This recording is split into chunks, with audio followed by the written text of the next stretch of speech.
Hey everyone, welcome back to BDG Reviews. It's night 3 of the 31 Days of Horror. What I got for you tonight is a review of The Black Phone. This is a film based on, Joe Hill's novel.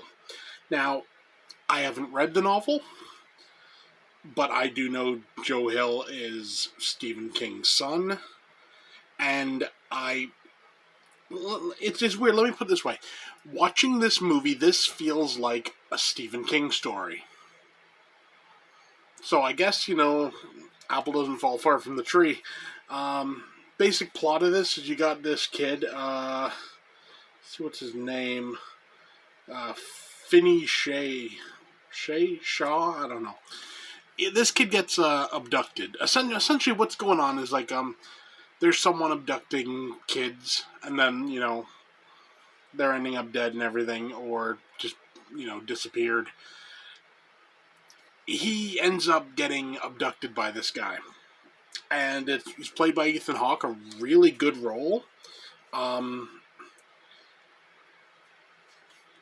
Basically, this guy locks him in his basement, and he says, I'm not going to hurt you, blah, blah, blah. Your typical serial killer stuff. In this room, in the basement, there's a phone. He starts getting phone calls from the past victims. That's kind of a neat plot point, actually, And essentially, they're giving him like advice on what to do. But what's the interesting part of it is not so much what he's doing, but what he's not doing. Because he's following this advice, he's not doing the stuff that would set off the serial killer to take him out. So, there's a whole thing, there's one part, he leaves this door unlocked. And essentially the people on the phone say, don't go up there. Dude's sitting up there, he's waiting. This is, his chance to, kill you or whatever.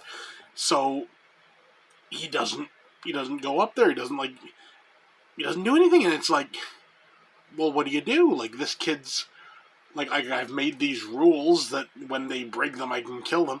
And this kid's following the rules. So it's a strange situation wherein the serial killer wants to do his thing, it's obvious, but with his own messed up, thought pattern and everything, he can't do his thing unless the kid is, messed up, if you will. And the kid's not messing up. So essentially it becomes almost a battle of wits between the killer and the kid, but the kid who happens to have supernatural help. It's a really neat idea. The idea of past victims helping a current victim to survive what they couldn't. Kind of neat. Now I do know this is apparently getting a sequel. I don't know how you're going to do a sequel to this. I really don't. Unless you just do something with the same basic premise, previous victims helping a current one. Unless you do it with that, I don't know how you can pull a sequel to this off. But apparently they're working on one. For a rating, this one, honestly, this gets 9 out of 10. This is so good. I slept on this movie. I could have saw this in the theaters, but I remember I saw the ads and I was just I really didn't want to see it. I just didn't interest me. Then, my buddy Rob was telling me it was really good. Catch him over on Body Bags. So eventually, I found it cheap. I found this Blu-ray for, I think it was $8. And I was like, you know what?